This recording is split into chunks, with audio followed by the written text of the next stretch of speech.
오늘 우리에게 주시는 하나님의 말씀은 고린도전서 16장 21절에서 24절까지의 말씀입니다. 고린도전서 16장 21절에서 24절까지의 말씀을 제가 봉독하겠습니다. 나 바울은 친필로 너희에게 문안하노니 만일 누구든지 주를 사랑하지 아니하면 저주를 받을지어다. 우리 주여 오시옵소서. 주 예수 그리스도의 은혜가 너희와 함께하고 나의 사랑이 그리스도 예수 안에서 너희 무리와 함께할지어다. 아멘. 이 시간 우리 샤론 찬양대에서 하나님 앞에 찬양하시겠습니다.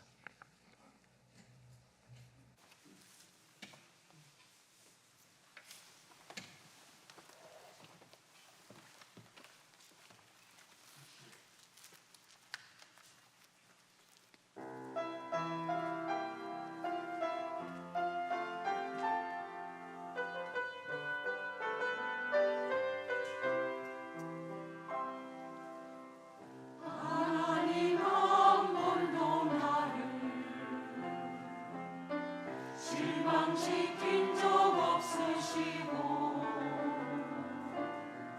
언제나 공평과 은혜로 나를 지키셨네.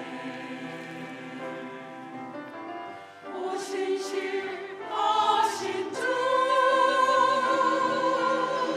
오신실하신 주,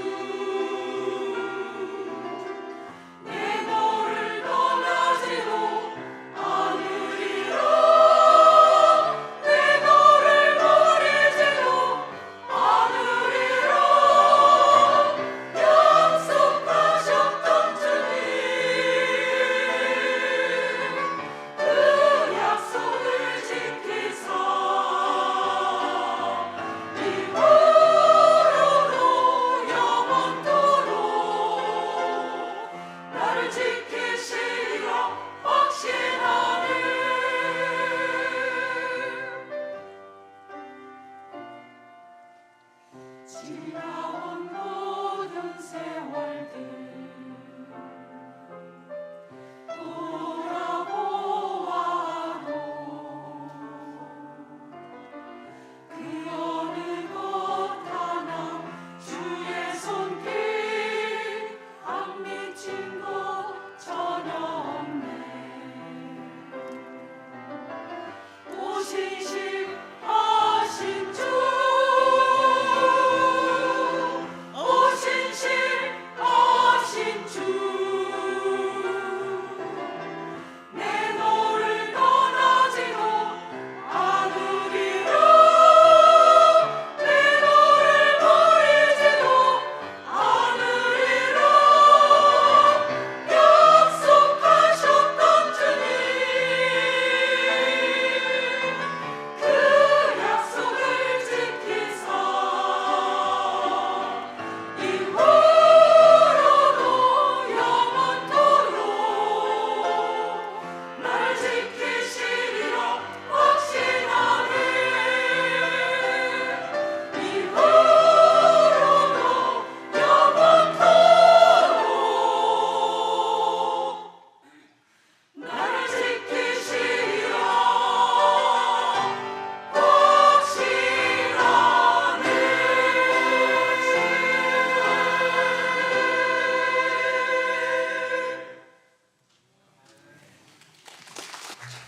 아멘. 감사합니다. 교회 소식을 먼저 전하겠습니다. 오늘 예배에 참석하신 여러분 모두를 주님의 이름으로 환영합니다. 등록을 원하시는 분들은 안내하시는 분들에게 말씀하시면 도와드리도록 하겠습니다. 오늘은 예배 마친 후에 학습 세례, 입교, 유아 세례 신청하신 분들을 교육이 있습니다. 이 신청하신 분들은 한 분도 빠지지 마시고 참여해 주시기를 바라고, 우리 입교에 우리 박신영이 빠졌습니다. 입교 대상자의 박신영이 빠졌습니다. 우리 박신영까지 학습 세례, 어린이 세례, 유아 세례, 입교 대상자가 되는 분들은 유아 세례와 어린이 세례는 꼭 부모님들 중에 한 분이라도 참석을 하셔야 됩니다. 그래서 예배 마친 후에 제가 새 가족들 잠시 만나고 교육을 갖도록 하겠습니다. 예결산 모임이 있습니다. 2022년 11월 30일 이번 주 돌아오는 주 수요일 날 예결산 위원들께서는 기억하셨다가 수요예배 마친 후에 예결산 모임에 꼭 참석해 주시기를 바랍니다. 예결산 그 위원회에서 이렇게 결정한 그 예결산 우리가 안을 가지고 재직회 모임이 있습니다. 2022년 12월 4일 다음 주 주일 11시 예배 후에 우리 재직회 모임이 있습니다. 꼭 참석해 주시기를 바라고요. 우리가 12월 달이 되면 우리 향동교회에서 전통적으로 사랑의 쌀 나눔 행사를 해왔습니다. 그래서 작년에도 우리가 많은 성도들이 참여하셔서 우리 향동 복지관에 이렇게 쌀을 10kg짜리 쌀을 많이 이렇게 전달할 수가 있었습니다. 그래서 올해도 이 행사를 우리가 진행을 합니다. 그래서 신청을 해주시고 쌀을 직접 가지고 오시는 분들은 직접 교회로 가지고 오시면 되고요. 그렇지 않은 분들은 3만 원에 우리가 일괄적으로 구입을 해서 또 이렇게 복지관에다가 기증을 하도록 하겠습니다. 그래서 이번에는 또 김치도 우리가 김장을 우리가 성도님들이 서로 해서 이렇게 나누는 게 어떻겠냐 그랬더니 우리 젊은 분들이 아니라 우리 젊은 전도회 식구 리더분이 우리 집에서도 김장 안 하는데요.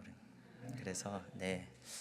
제가 할 말이 없어서 그러면은 그렇습니까? 지혜롭다라고 생각을 하고 저희가 좋은 곳에서 김치를 사서 김치가 필요한 가정을 섬기도록 이렇게 결정을 했습니다. 그래서 그 의미를 여러분 살려서 우리가 기쁨으로 함께 동참해 주시면 감사하겠습니다. 그리고 2023년 교회 달력이 준비되었습니다. 이번에 달력을 두 종류로 만들었어요. 그래서 이렇게 좋아하는 여러분들이 달력을 보시고 마음에 드는 달력으로 여러분들이 가져가셔서 가정에서 이용하시고 또 전도하는 일 가운데 또 쓰실 분들은 사용하시면 좋을 것 같습니다. 집에 또 이렇게 부부가 또 두 군데가 필요하다 하시는 분들은 따로 이렇게 두 개 또 가지고 가셔도 됩니다. 마음껏 여러분들이 가지고 가셔서 활용해 주시면 좋을 것 같습니다. 다음 주에 우리 결혼식이 있습니다. 우리 이호주 집사님, 정순복 집사님의 장녀 이사라 자매가 12월 4일 오후 2시에 결혼을 합니다. 여러분 축하해 주시고 믿음의 교제가 있기를 바라고요. 어제는 우리 김하림 유채원 성도님 지난주에 우리 교회에 등록을 하셨는데 이 부부가 등록을 하면서 우리 교회에 이제 출석을 했는데 어저께 결혼식을 가졌습니다.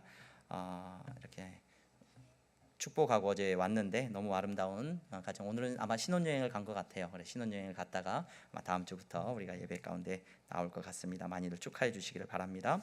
지난주에 우리 등록하신 세 가족이 있습니다. 우리 김태조, 이소영 우리 성도님 교회 등록하셨고요.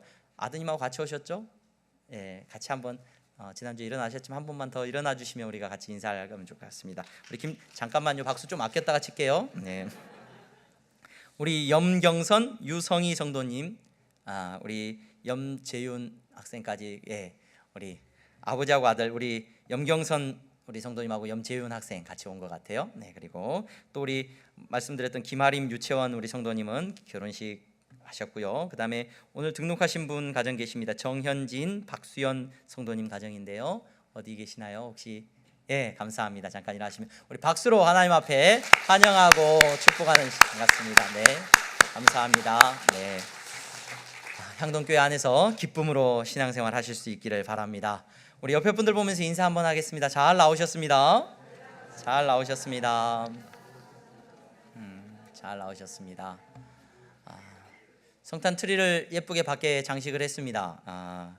오면서 우리 마음이 또 12월 달이 다가오고 또 크리스마스가 다가옵니다. 그래서 기쁘고 즐거움의 시간들이 되기를 바랍니다. 오늘 고린도전서 16장 21절에서 24절까지의 말씀을 우리가 잠시 나누고자 합니다. 수요일 저녁마다 제가 우리 성도님들과 우리 권사님들과 함께 성경의 각 권을 이렇게 살펴보면서 서로 은혜를 나누고 있습니다. 창세기부터 시작을 해서 창세기, 출애굽기, 지금 어디까지 왔냐면 우리가 느헤미야까지 이렇게 살펴보고 있습니다. 그래서 느헤미야서를 살펴보고 있는데 이렇게 성경의 각 권들을 살펴보면서 우리가 성경이 무엇을 이야기하고 있고 성경 전체의 주제가 무엇인지를 나누면서 큰 은혜를 받고 있습니다. 여러분, 성경은 약속에 대한 기록입니다. 그렇죠? 약속에 대한 기록. 그래서 성경을 무엇과 무엇으로 나누고 있습니까? 구약과 신약으로 나누고 있습니다. 구약이라는 말이 주는 의미는 뭐예요? 옛 약속이라는 말이고, 신약은 새로운 약속이라는 의미가 있습니다. 여러분, 물론 성경은 예수 그리스도에 대한 이야기입니다. 그 예수 그리스도가 바로 신약의 새로운 약속으로 우리에게 주어진 놀라운 은혜이죠. 그 예수님에 대한 이야기를 궁극적으로 하고 있는데, 구약에서는 이 예수님을 이야기하기 전에 옛 약속으로 이스라엘 백성들에게 주어졌던 율법과 하나님의 약속이 기록되고 있는 것을 우리는 볼 수가 있습니다. 그리고 이 옛 약속이 바로 새로운 약속, 옛 약속이 가르치고 옛 약속이 바라보았던 구원의 놀라운 성취가 바로 새로운 약속인 예수 그리스도를 통해서 우리에게 임했다는 것을 성경을 통해서 우리는 살펴볼 수가 있습니다. 그래서 여러분, 성경을 읽을 때는 제가 수요일 저녁마다 강조해요. 성경을 읽을 때는 절대 이 약속을 놓치고 읽으시면 안 됩니다.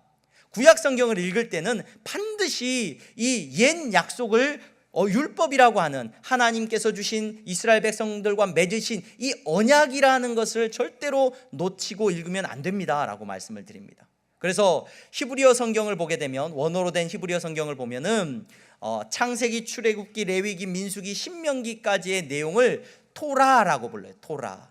그건 뭐냐면은 창세기부터서 출애굽기, 레위기, 민수기, 신명기까지의 내용은 하나님께서 이스라엘 백성들에게 율법을 주시는 장면이 가장 핵심적으로 기록되고 있는 거예요. 율법이 어떻게 그들에게 주어졌는지, 이스라엘 민족에게 주어졌는지의 내용이 핵심적인 내용이에요. 그 이후의 내용들을 보게 되면은, 역사서의 내용들을 보게 됩니다. 하나님과 이스라엘 백성이 약속을 했는데 그 약속을 그들이 어떻게 지키고 있는지, 그리고 어떻게 실패하고 있는지의 내용이 이스라엘 역사 속에서 잘 드러나고 있어요. 그게 열왕기상하, 역대상하까지의 내용을 통해서 나타나게 됩니다. 그리고 그 이후에 시편이나 많은 선지서들, 시가서들이나 그런 작품들을 보면 무엇을 노래하고 있느냐, 물론 하나님을 찬양하고 있는데 많은 내용들이 하나님과 언약을 맺은 이스라엘 백성 안에 그 율법과 하나님의 말씀을 노래하고 찬양하고 있는 것들을 볼 수가 있어요. 그리고 선지서들의 내용들은 뭐냐면, 그 선지서들은 하나님과의 언약이 깨어진 백성에게 어떤 심판이 임하고 하나님과의 언약이 지켜진 백성에게 어떤 은혜가 임하는지를 이 선지서들이 예언하고 있는 것을 우리는 볼 수가 있습니다. 여러분, 그래서 구약에 나타나는 인물들, 구약에 나타나는 많은 인물들 있죠. 우리 신앙생활하면서 구약에 나타나는 인물들을 참 좋아하고 우리의 자녀들에게 그런 이름을 주기도 하는데, 여러분, 그런 인물들을 바라볼 때 그런 인물들이 은혜 안에서, 하나님께서 주신 은혜 안에서 하나님의 나라를 위하여 귀하게 쓰임받지 않습니까? 근데 그렇게 쓰임받는 사람들의 공통점은 뭐냐? 바로 이 약속 안에서 신실한 사람들이었다는 거예요. 이 율법 안에서 그들이 신실한 사람들이었다는 거예요. 여러분, 아브라함과 이삭과 야곱을 합니다. 그들은 전적인 은혜로 하나님께서 택하신 거죠. 그런데 그들은 택하심을 받고 나서 하나님께서 말씀하신 약속을 믿었습니다. 어떠한 경우에도 이 약속을 믿으면서 나아갔습니다. 그것이 그들의 의로움이 되었고, 그러한 믿음을 통하여서 그들이 쓰임받아요. 그 이후에는 어떻습니까? 모세를 통하여서 하나님께서 희미하게 주셨던 그 약속이 모세를 통하여서 구체화돼요. 시내산에서 하나님께서 직접 그들에게 약속을 주셔요. 십계명을 주시고 율법을 주십니다. 그 이후에 등장하는 모든 사람들은 이 율법과 이 말씀을 어떻게 지키고 어떻게 붙들고 살았는지에 따라서 그들의 인생이 다 결정이 돼요.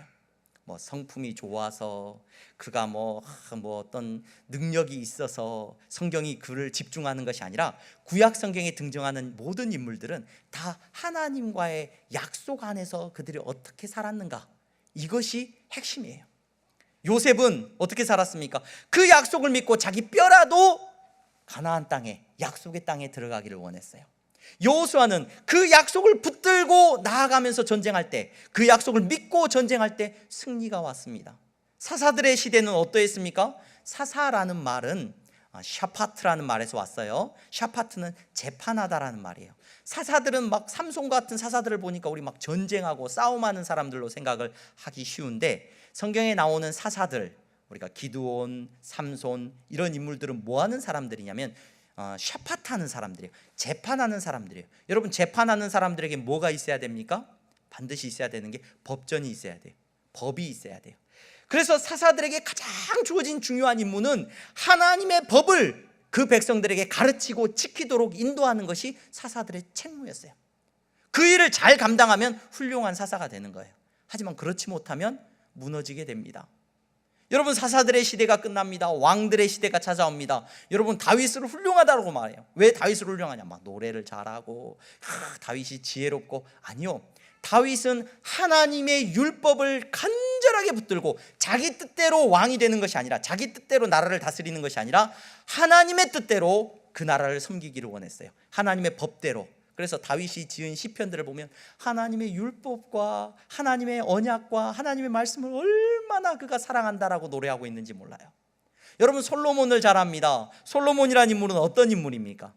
솔로몬 자다가 꿈을 꿨는데 하나님이 꿈에 나타나가지고 내 소원이 무엇이냐 물어보니까 이때 기가 막힌 대답을 했죠. 무슨 대답을 했어요, 여러분? 여러분, 하나님이 꿈에 나타나서 물어보면 뭐라고 대답할 거예요? 너 원하는 게 뭐냐? 그러면 지혜죠, 지혜. 지혜를 하나님 주십시오. 기도해야 돼요. 왜요? 진짜 지혜가 좋아서가 아니라 지혜를 구하는 순간 뭐가 뒤따라온다고 성경에 기록되어 있어요? 부와 명예가 뒤따라오잖아. 다른 거 돈 달라 그러면 명예는 안 올지도 몰라. 지혜를 구하면 다 얻을 수 있어. 지혜를 구해야 돼. 이렇게 착각하는 분들이 계셔요. 여러분, 솔로몬이 지혜를 구했습니다. 근데 그 지혜는 무슨 지혜냐면 하나님 앞에 왕이 되고 나서 하나님 앞에 예배를 드려요. 제사를 지내요. 그러니까 하나님께서 네가 원하는 게 뭐냐라고 물어보시죠. 환상 중에. 그러니까 솔로몬이 뭐라고 하든 하나님, 나는 어리고 미숙해서 이 백성들을 다스릴 수가 없어요. 이 백성들을 재판할 수가 없어요.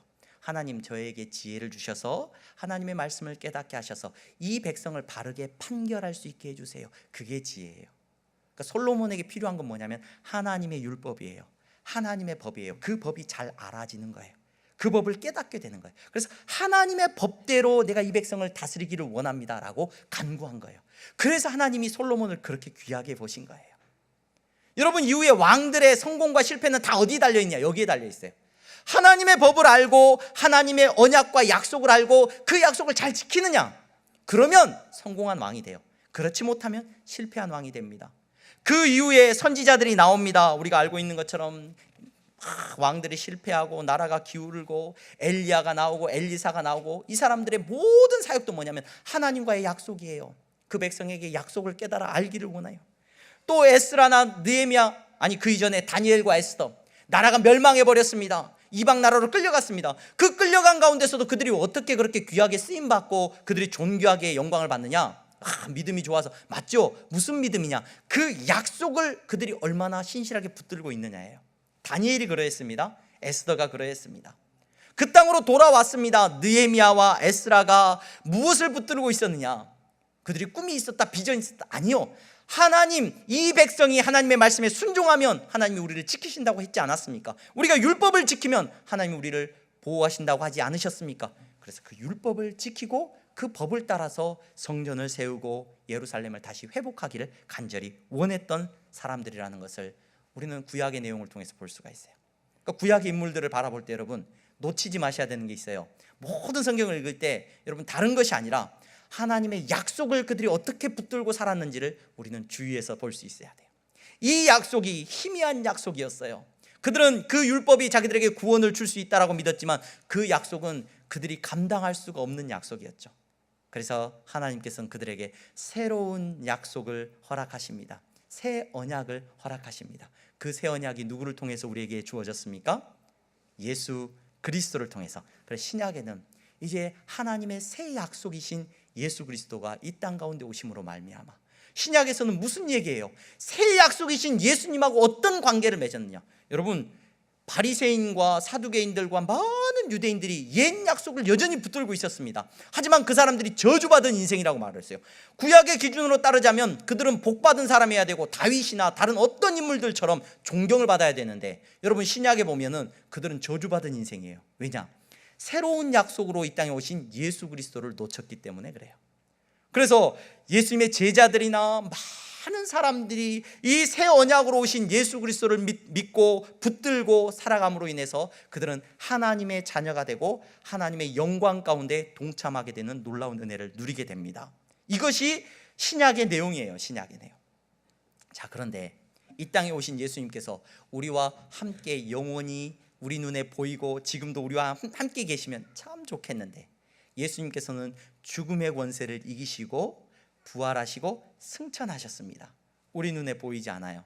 그래서 성경은 뭐라고 말하냐면 좀 어려운 표현으로 많은 신학자들이 이렇게 이야기를 해요. 우리 가운데 하나님의 구원이 이미 임했다. 예수님 때문에 이미 우리는 구원받은 백성이다. 하지만 아직 이미 우리에게 구원이 임했는데 아직 우리는 완전한 구원을 누리지 못하고 있다. 뭐라고 예수님께서 약속하셨냐면 내가 다시 오겠다라고 약속하셨고, 다시 오실 예수 그리스도를 우리는 기다리면서 살아가는 지금의 삶을 우리가 살아가고 있는 거예요.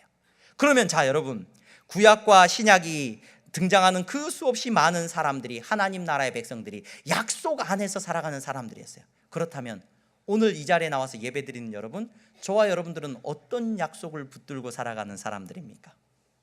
물론 새로운 언약 되신 예수 그리스도를 우리는 붙들고 그분이 우리를 구원하셨습니다라는 놀라운 믿음 가운데 살아가고 있습니다. 그런데 그 믿음 안에서 살아가면서 여러분, 예수님을 만나고 예수님으로 말미암아 구원함을 누려야 되는데 아직 우리에게 임하지 않은 약속이 있어요. 그 약속을 저와 여러분들은 붙들고 살아가고 있습니다. 여러분, 기독교의 역사는 이 약속의 역사예요. 2000년의 시간 동안에 모든 하나님 나라의 백성은 다 무엇을 붙들고 살아가고 있었냐면 이 약속을 붙들고 있었어요. 이 약속을 붙들고 살아가는 사람을 그리스도인이라고 하는 거예요. 이 약속을 붙들고 살아가는 사람을 통해서 하나님은 하나님 나라의 일을 하셔요. 오늘 바라기는 우리 향동교회가 그냥 세상에 동호회가 되지 않기를 주님의 이름으로 축원합니다.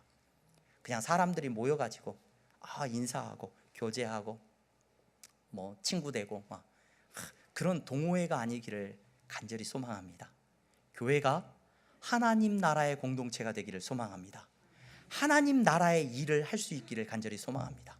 오늘 예배의 자리에 나오신 여러분들 단 한 분도 하나님 나라의 백성 아닌 분이 없기를 주님의 이름으로 축원합니다.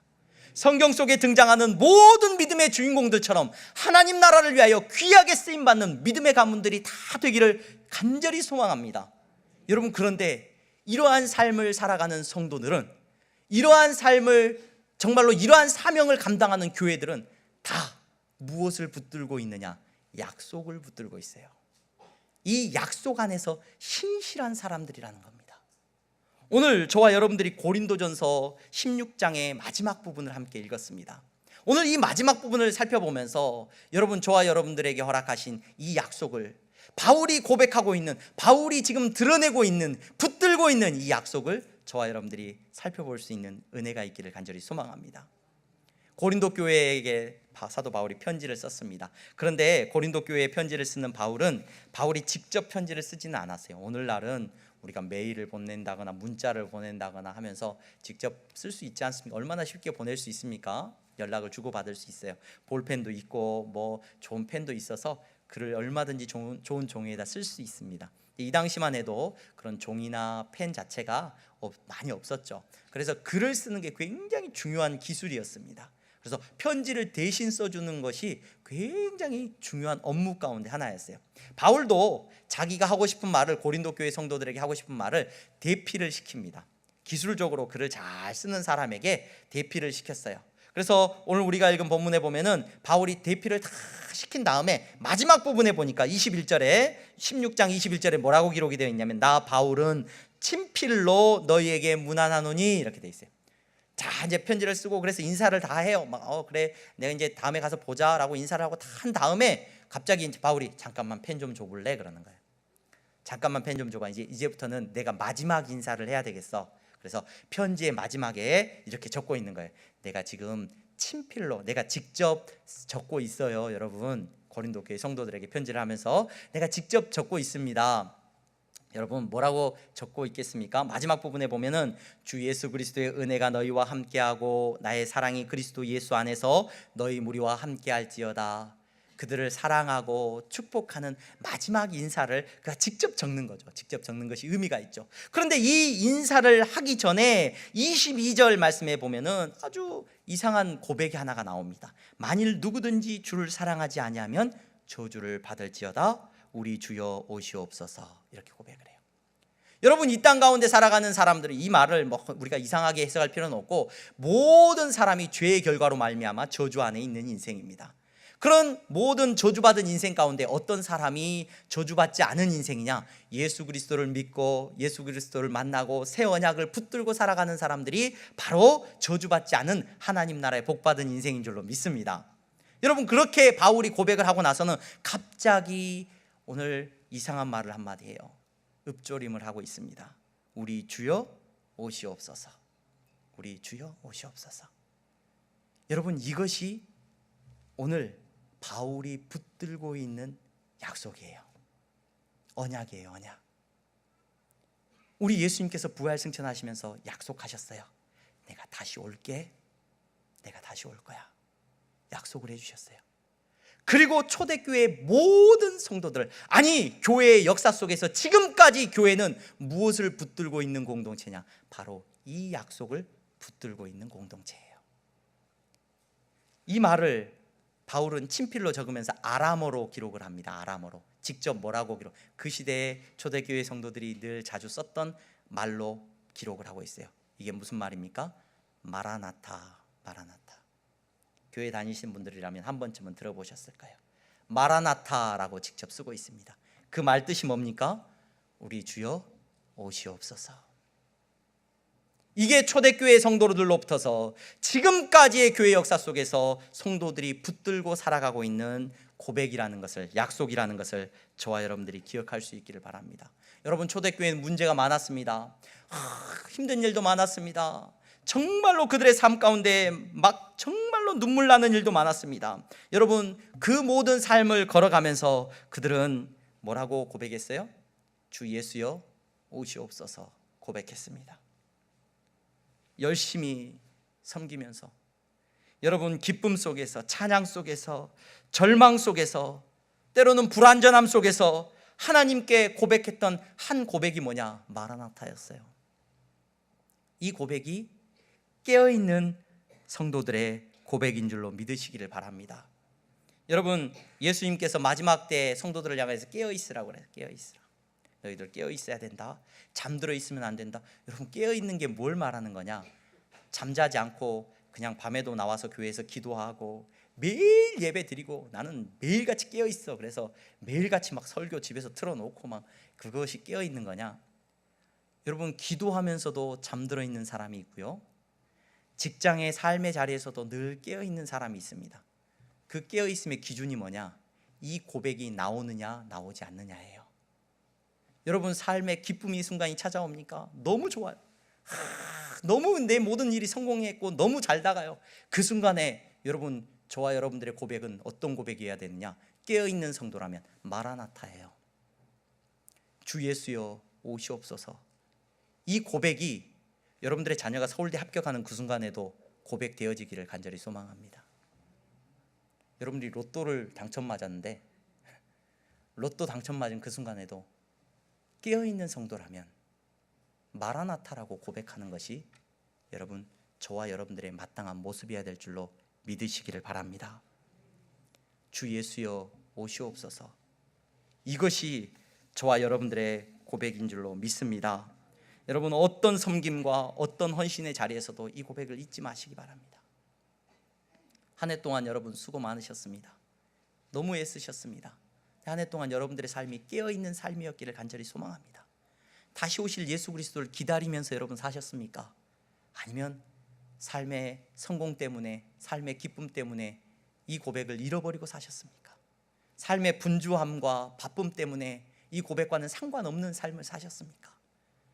여러분, 우리 교회가 성탄 트리를 합니다.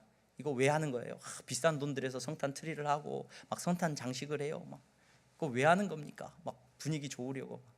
이야기를 들어보니까 이 성탄 트리 장식, 우리가 트리를 해서 제일 그 좋아진 곳이 할리스 커피 옆에 커피 전문점이라고 해요. 커피 전문점에서 2층에서 바라보면은 전망이 좋대요. 트리도 보이고. 왜 저거 만든 거예요? 교회에서 우리가 고백하는 거예요. 우리가 고백하는 겁니다. 이 땅에 오신 예수 그리스도를 우리는 믿는데 생일 축하하는 정도가 아니라 우리는 다시 오실 예수 그리스도를 기다리는 공동체입니다. 이 고백을 위해서 성탄 트리를 만들어 놓는 겁니다. 여러분, 그래서 오고 가면서 성탄 트리가 보일 때마다 여러분들은 고백하셔야 돼요. 마라나타, 주 예수여 오시옵소서. 여러분들의 삶에 이 고백이 있기를 간절히 소망합니다. 우리가 힘들면, 어려우면 도피처로 그런 이야기들을 많이 한다라고 해요. 그래서 실제로 제가 신앙생활 할 때 어렸을 때는 우리 주일학교에서도 매일같이 그런 찬양을 참 열심히 가르치셨고 열심히 따라 불렀던 것 같아요. 돈으로도 못 가요 하나님 나라, 구원열차, 또 사막에 샘이 넘쳐 흐르리라. 이미 어린 시절에 막 이미 천국을 바라보고 막 항상 그 주님 오실 날을 기다리면서 부모님들의 신앙이 그러했던 것 같아요. 삶이 고단하고 힘들어서 주님 나라만이 소망이어서. 지금도 저희 어머님은 예수님 언제 오십니까? 이 고백이 늘 있는 것 같아요. 여러분, 우리의 삶이 너무 풍요롭습니까? 너무 평안합니까? 이 세상이 너무 좋습니까? 여러분, 그래서 잠들어 있는 우리가 되지 않기를 간절히 소망합니다. 여러분들의 삶에 다시 오실 예수 그리스도를 기다리는 지혜가 있기를. 하나님 나라의 일은 누가 하는 거냐? 여러분, 하나님 나라의 역사는 누구를 통해서 이루어지느냐? 성공한 사람이 아니고요, 많이 배운 사람, 똑똑한 사람을 통해서 하나님께서 일하시는 것이 아니라 우리가 성경을 통해서 보잖아요. 구약 성경, 신약 성경에 누구를 통해서 일해요? 못 배운 사람, 힘없는 사람, 가장 무능한 사람. 기드온의 300명의 용사들 나오는 장면을 볼 때마다 얼마나 저는 은혜가 되는지 몰라요. 기드온의 300명의 용사는 의미는요, 여러분, 제가 우리 청년부에서 설교를 했어요. 기드온의 300명의 용사들, 우리 배울 때 어떻게 배웠습니까? 제가 그 길보아 산 아래 하롯샘이라는 샘이 있어요. 그 샘, 그 기드온의 300명의 용사들이 물을 어떻게 떠먹어요? 다른 사람들은 다 머리를 쳐박고 막 먹는데 이 300명의 용사로 뽑힌 사람들은 어떻게 먹습니까? 손으로 떠서. 저는 이게 참 은혜가, 그때는 어떻게 가르쳐 주셨어요? 지혜롭고 주의를 경계하고 막 이런. 근데 여러분, 가만히 생각해 보면서 다른 하나님께서 은혜를 주셨는데, 여러분, 그 사람들은 여성스러운 사람들이에요. 약간 전쟁을 잘하는 사람들은 어떤 사람들이에요? 와, 운동하고 와가지고 어떻게 물을 먹어요? 우통 벗고 막 머리 적시고 막 벌컥벌컥 마셔야지 싸움 잘하는 사람들이에요. 그런 사람 다 빼래요, 하나님이. 되게 소심하고 옆에 끼어가지고 할짝할짝대고 있는, 싸움도 못하는 사람, 치질이도 못난 사람, 그런 300명을 데리고 하나님께서 수천 수만의 군대를 물리치시지 않습니까? 여러분, 하나님의 약속을 믿는 사람들이에요. 성경에 나오는 사람들, 하나님 나라의 일을 감당하는 사람들은 언약을 붙들고 하나님의 말씀을 붙들고 있는 사람들이 하나님의 손에 붙들려서 하나님 나라의 일을 하는 줄로 믿으시기를 바랍니다. 많이 배운 바리새인 사두개인들을 통해서 하나님이 일을 하신 게 아니라 하나님의 새 약속이신 예수 그리스도를 붙들고 있었던 고기잡이 어부를 통해서 하나님 나라의 역사가 이루어집니다. 여러분, 우리 항동교회가 하나님의 손에 붙들려서 다시 오실 예수 그리스도를 위하여 쓰임받는 귀하고 복된 공동체가 되기를 원합니다. 여러분의 가정이 그렇게 쓰임받는 하나님 나라의 귀한 가정이 되기를 소망합니다. 그 일을 위해서 고백함이 있어야 됩니다. 우리가 여기가 좋으니 우리는 이곳에서 천년 만년 살기를 원합니다가 아니라 마라나타, 주 예수여 오시옵소서, 그 약속을 붙들고 여러분 한 해 동안 수고하신 줄로 믿습니다. 다가오는 한 해도 그렇게 준비해 나가신다면 하나님께서, 예수님께서 이 땅 가운데 오실 때 두드려 주시고 위로해 주시고 축복해 주시는 놀라운 은혜가 있을 줄로 믿습니다. 국제시장이라는 영화를 제가 이 예화를 들까 말까 고민을 했는데, 일부 예배 때 이게 뭐랄까요, 대사를 잘 이렇게 전달해 드려야 되는데 대사를 잘못 전달해 가지고 제가 고민을 많이 했습니다. 혹시 여러분 느낌이 안 사시더라도 영화를 보신 분들은 영화를 한번 떠올려 보세요. 국제시장이라는 영화가 참 많이 보신 분들 웬만하면 다 보셨을 거예요. 그렇죠? 국제시장이라는 영화가 있습니다. 그 영화가 굉장히 이제 슬픈 영화죠. 눈물이 나는 영화입니다. 근데 저는 끝까지 눈물 안 흘리고 참았거든요, 그 영화를 보면서. 근데 마지막 장면에 연출을 너무 잘했어요, 감독이. 그래가지고 그 연출하는 장면에서 제가 무너져 버렸는데, 그 영화 내용은 그렇죠. 6.25 전쟁을 겪으면서 흥남부두에서 아버지하고 한 그 아들이 헤어집니다. 그렇죠? 그래서 막내 동생, 여동생을 잃어버리고 아버지는 그 여동생을 찾기 위해서 배에서 내리게 됩니다. 그리고 그 소년이었던 어린 소년과 어머니와 두 동생이 이제 배에 남겨지게 되고 헤어지는 장면이 나옵니다. 그때 아버지가 헤어져야 되는 그 막내 딸을 찾으러 가면서 배에서 내리면서 그 아들을 붙잡고 약속을 하나 합니다. 뭐라고 약속을 하냐면, 내 없으면 장남인 네가 가장인 거 알지? 그래요. 가장은 어떠한 일이 있어도 가정이 우선이다. 딱 약속을 받아요. 아들이 울면서 약속을 합니다. 그리고 아버지는 배에서 내려서 딸을 찾으러 가죠. 그리고 이제 영화가 한참 진행이 됩니다. 그래서 한평생 그 남겨진 어머니 두 동생들을 지키면서 그 주인공이 온 힘을 다해서 살아가죠. 그리고 그 인생의 여정 가운데 뭐 엄청난 일들을 겪기도 하고 하면서 막내 동생도, 헤어졌던 막내 동생도 어떻게 이산가족 찾기를 통해서 미국에서 살고 있는 막내 동생도 찾게 됩니다. 그래서 정말로 한평생 살고 이제 그 어린 소년이었던 그 주인공이 나이 많은 할아버지가 되죠. 그래서 가족들이 다 모여가지고 막 집에서 명절날 밥을 먹으면서 식사를 하면서 뭐 이제 즐겁게 시간을 보내고 있습니다. 그때 그 할아버지가 된 주인공 그 소년이 옆방으로 혼자서 슬며시 빠져나옵니다. 그래서 옆방에 나와서 옆방에서 다 옆에서 기뻐하고 있는 그 명절에 오열을 합니다. 오열을. 그러면서 이렇게 아버지한테 독백을 합니다. 아버지, 내 약속 잘 지켰지? 막순이도 찾았구에. 이만하면 내 잘 살았지? 그렇게 울면서 아버지한테 혼자서 이야기를 합니다. 근데 내 진짜 힘들었거든요. 그 아들이 울면서 할아버지가 이야기를 해요. 오열을 합니다. 그리고 그 장면이 바뀌면서, 화면이 바뀌면서 주인공이 할아버지에서 어린 모습으로 돌아가고 아버지가 등장을 하죠. 그래서 아버지가 이렇게 말을 합니다. 울지 마라 덕수야. 길에 네 얼마나 시게 고생했는지 다 안다. 내가 네한테 영 고맙다. 내 못한 거 네가 잘해줘서 진짜 고맙다. 아들이 다시 아버지한테 울면서 아버지가 되게 보고 싶었습니다. 그렇게 하면서 아버지가 그 아들을 안아주면서 아버지가 그럽니다. 그래, 내도 네가 영 보고 싶었다. 그러면서 영화가 이렇게 이제 마무리가 되죠. 여러분, 저와 여러분들이 예수님 앞에 섰을 때 예수님 저 그 약속 지키느라고 많이 힘들었습니다. 다시 오실 예수님 만나려고 정말로 힘들었습니다. 그래, 내가 다 안다. 너 고생한 거 다 안다. 나 대신 사랑하고 나 대신 섬기고 나 대신 누군가를 위해서 기도하고 울어주는 그 일 감당하느라고 네가 되게 힘들었다는 거 다 안다. 고맙다. 예수님, 나 예수님 많이 보고 싶었습니다. 고백하는 여러분들이 될 수 있기를, 그런 우리 항동교회가 되기를 주님의 이름으로 축원합니다. 우리 찬양 한 장 할까요?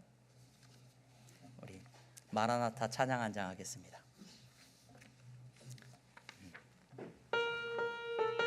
우리 장로님 나오셔서 찬양 인도를 좀 해주십시오. 제가 찬양을 잘 못하니까 우리 장로님이 앞에서 같이 불러주시면 우리 마라나타 찬양 한 장 하면서 우리 신앙을 고백하겠습니다.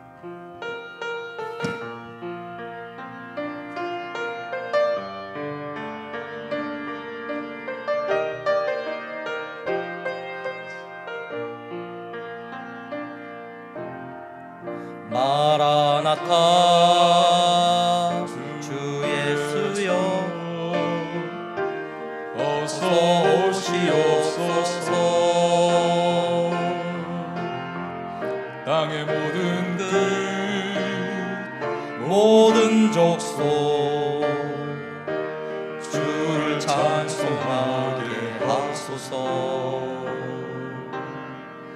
마라나타 주 예수여 어서 오시옵소서. 모든 열방이 주께 돌아와 춤추며 경배하게 하소서. 우리 주님 다시 오실 길을 만들자. 십자가를 들고 땅끝까지 우린 가리라. 우리 주님 하늘 영광 온 땅 덮을 때 우린 땅끝에서 주를 맞으리. 마라나타 마라나타. 아멘. 주 예수여 오시옵소서. 마라나타 마라나타. 아멘. 주 예수여 오시옵소서. 우리 주님 다시 오실, 우리 주님 다시 오실 길을 만들자. 십자가를 들고 땅끝까지 우린 가리라. 우리 주님 하늘 영광 온 땅 덮을 때 우린 땅끝에서 주를 맞으리. 마라나타 마라나타. 아멘. 주 예수여 오시옵소서. 마라나타 마라나타. 아멘. 주 예수여 오시옵소서. 아멘. 이 고백이 우리의 고백인 줄로 믿습니다. 기도하겠습니다. 하나님 감사합니다. 사랑하는 우리 향동교회가 다시 오실 예수 그리스도를 기다리는 공동체가 되게 하시니 감사합니다. 사랑하는 우리 성도들이 다시 오실 예수 그리스도를 기다리는 성도들이 되게 하시니 감사합니다. 이 세상에 취해서 잠들어 있는 성도가 한 명도 없게 하시고 하나님 깨어서 다시 오실 예수 그리스도를 기다리는 신부된 공동체가 성도들이 다 될 수 있도록 주여 은혜 내려 주시옵소서. 예수 그리스도의 이름으로 기도하옵나이다. 아멘.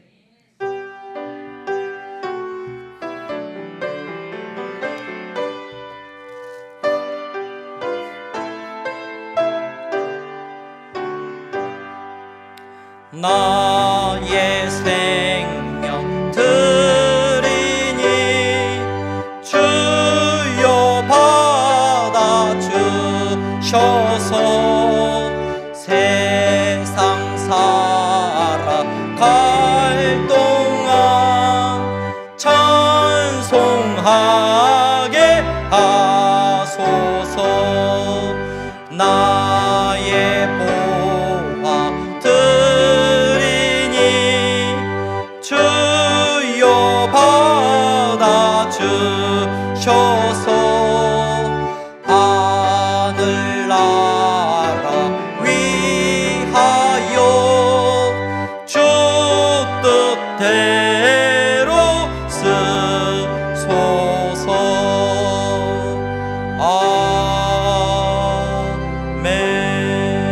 아멘. 기도하겠습니다. 하나님 감사합니다. 사랑하는 성도들이 이 시간 우리의 신앙을 고백하며 하나님 말씀 앞에서 주 예수여 오시옵소서 고백하며 나아가게 하시니 감사합니다. 이 시간 순서를 따라 물질을 드렸습니다. 이 물질을 드림이 저들의 놀라운 믿음의 고백이 되게 하신 줄로 믿습니다. 11조의 예물을 구별하여 드리고 감사의 예물을 구별하여 드립니다. 삶의 어려움과 정말로 힘든 형편 속에서도 주님 온 힘 다하여서 드리는 예물이오니 주님이 받으시고 저들의 믿음대로 주님 사용하여 주시옵소서. 약속을 붙들고 살아가는 성도가 이 땅 가운데서 어떠한 능력으로 살아가는지 저들의 삶을 통하여서 나타나게 하여 주시옵소서. 막혀있던 것들이 열려지게 하시고 다시 오실 예수 그리스도를 준비하는 저들의 삶을 통하여서 아버지 하나님 복음이 증거되게 하시고 아버지 하나님 능력이 나타나게 하여 주시옵소서. 선교의 예물을 드립니다. 땅끝까지 복음 전하라는 사명에 순종하며 드리는 예물입니다. 주님이 사용하여 주시고 주님께서 받아 주시옵소서. 장학 헌금을 드립니다. 우리의 다음 세대가 주님 다시 오실 예수 그리스도를 기다리는 세대가 되게 하여 주시옵소서. 예수님 만난 세대가 되게 하여 주시옵소서. 아버지 건축 헌금을 드렸습니다. 이 땅 가운데 하나님의 나라가 세워지기를 바라는 마음으로 드리는 온 마음 다하여 드리는 예물이오니 주님이 사용하여 주시옵소서. 아버지 하나님, 경제적인 어려움 때문에 근심하고 있는 성도들이 있습니까? 아버지 하나님, 물질 때문에 시험에 들어있는 가족이 있습니까? 아버지 하나님, 지켜주시고 저들의 삶을 무너지지 않도록 주여 붙잡아 주시고 모든 막혀있던 것들이 열려지는 은혜가 있게 하여 주시옵소서. 하나님, 더 큰 은혜로 주님 앞에 나아갈 수 있도록 축복하여 주시옵소서. 예수 그리스도의 이름으로 기도하옵나이다. 아멘. 우리 다 함께 일어나서 찬양하겠습니다.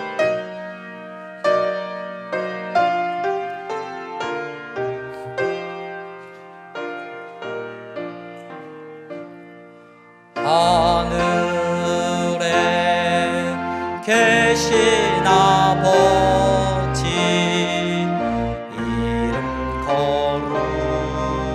거룩하사 주님 나라 임하시고 뜻이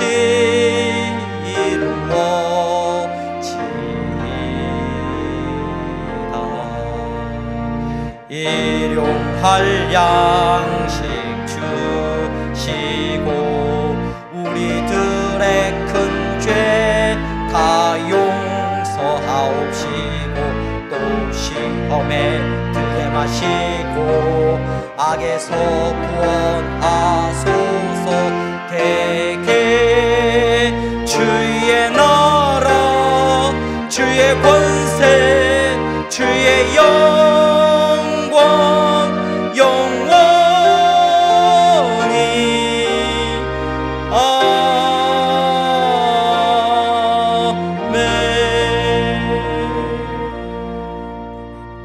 아멘. 주 예수 그리스도의 은혜와 하나님 아버지의 사랑하심과 성령의 교통 충만하심이 다시 오실 예수 그리스도를 믿는 믿음의 약속 안에서 살아가는 성도들의 머리 위에 이제부터 영원토록 함께 있을지어다. 아멘.